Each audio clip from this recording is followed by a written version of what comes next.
What up, Ho Biscuits? It's your girl Skitten, back at it again. Okay, y'all. So, so the other night, I was asleep, right? And I had a nightmare about orcas, about killer whales, okay? And before you guys say it, and you guys always say it, yes, I am aware that killer whales are actually dolphins. Everyone knows that. Like everyone, you are not, when you say that, you're not informing anyone. I know, like we know, everyone who took who passed the third grade knows. But I appreciate you for wanting to educate me, but please stop. Thank you. Anyways, had a nightmare about orcas. Details are fuzzy because I can never remember like the full on detail. My dreams are very well fleshed out. Like there's always a backstory, but when I wake up, I just remember the important bits. The important bits of this one were that we were out on like the ice, on ice floes, okay? Like camping out there, I guess. Don't ask me why, okay? We're camping out there. And there's other people there. It's me, Chavez, some other people, okay? I don't know these people. My brain just made them up, okay? That's fine, whatever. And niggas was getting murked. They was dying out here, okay? It was rough. It was rough. People were, did you fall into the water? Dead. Orcas ate you. Did your ice flow shimmy a little bit? Orcas knew you were there, came up, ate you too, bitch. Dead. And in the dream, I am like petrified, literally shaking with terror.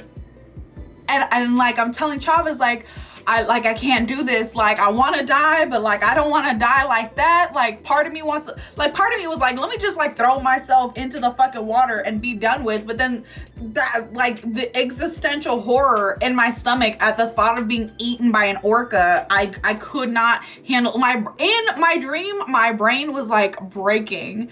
And Chavez's super useful advice was don't quit acting so scared. They can smell you. Some dude got tossed up, you know, like they be tossing up seals and stuff.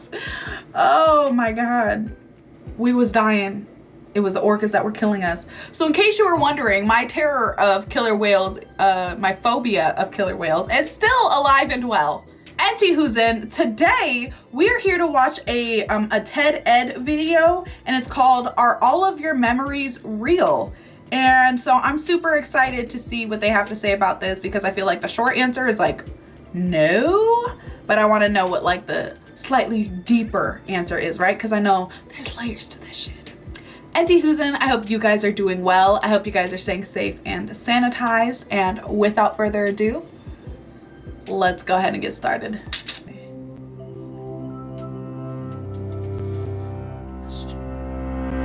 Okay. In a study like that in the 1990s, participants recalled getting lost in a shopping mall as children.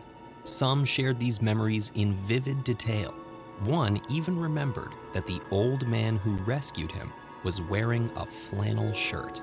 Okay. But none of these people had actually gotten lost in a mall. Bitch. They produced these false memories when the psychologists conducting the study told them they'd gotten lost.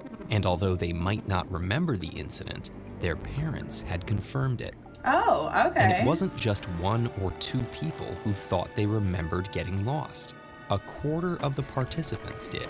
Jesus. These findings may sound unbelievable, but they actually reflect a very common experience.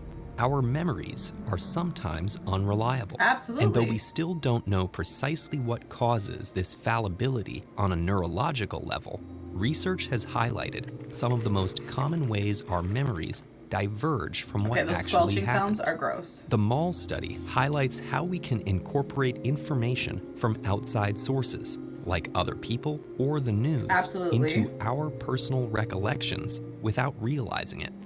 This kind of suggestibility is just one influence on our memories.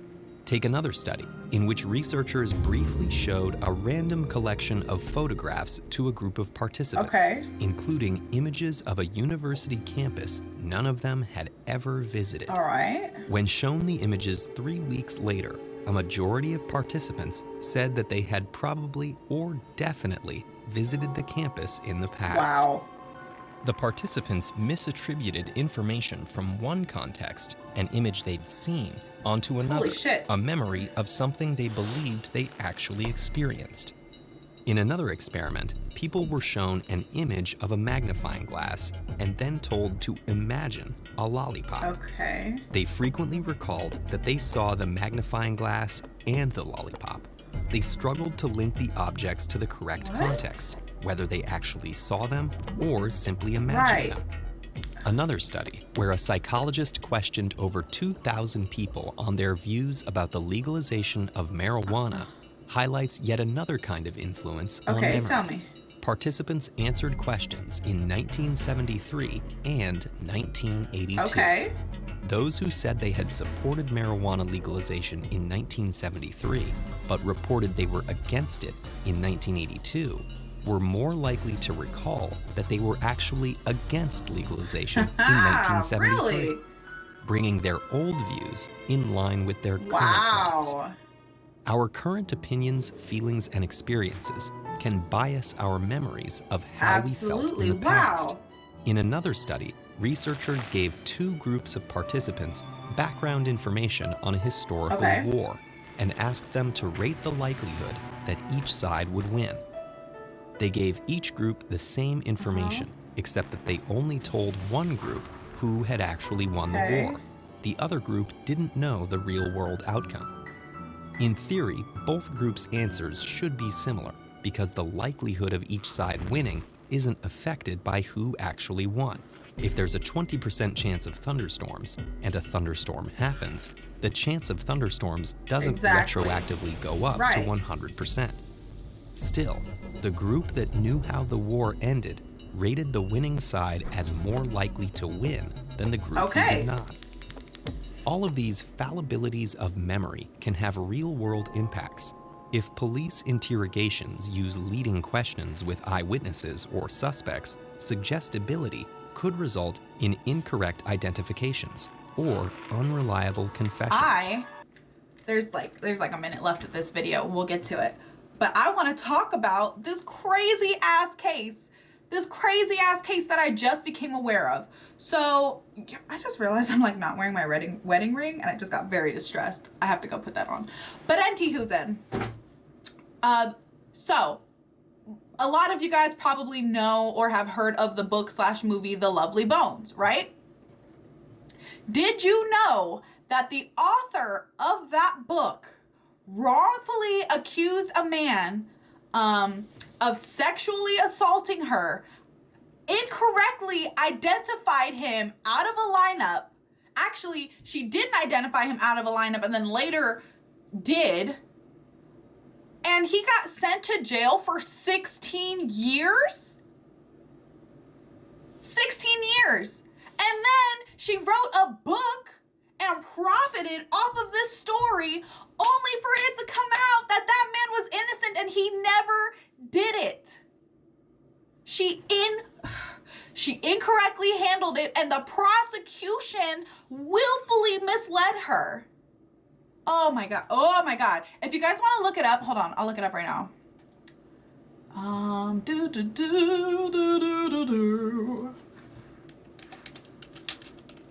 Okay, so if you look it up, literally, it's at, like, you can find a bunch of stories. Alice Sebold, the rape victim, the man she misidentified, and her apology, apologizes to innocent man who served 16 years. 16 years in prison. Oh my God. Oh my God. It's very upsetting. It is very upsetting / distressing. But yeah, as soon as he started talking about that, as soon as he started talking about the fallacy of memory, I just think about like how actually unreliable eyewitness testimony is. Like actively. Even in the absence of leading questions, misattribution can lead to inaccurate eyewitness testimony. In a courtroom, if a judge rules a piece of evidence inadmissible and tells jurors Yep. to disregard it, they may not be able to Right. do so. In a medical setting, if a patient seeks a second opinion and the second physician is aware of the first Yep. one's diagnosis, that knowledge may bias their Absolutely. conclusion. Yep. Our memories are not ironclad representations of reality, but subjective perceptions. And there's not necessarily anything wrong with that. The problems arise when we treat memory as fact, rather than accepting this fundamental truth about the nature of our recollections. If you want to understand how exactly memories are formed, That was a really good video. I loved how concise it was. Like, and I just really like they're just like hitting you with actual facts, like study after study after study after study. Your memory is not a steel trap, right? And somebody's gonna be like, well, I actually have a photographic memory. Like, first and foremost, nobody actually calls it a photographic memory. Photographic memory is not a scientific term. You may or may not have an eidetic memory, but also you probably don't have that either. Like, let's just be real. Like, let's be real. You know who had a fucking eidetic memory? Fucking Hermione Granger. Fucking Hermione Granger did. Okay? Okay.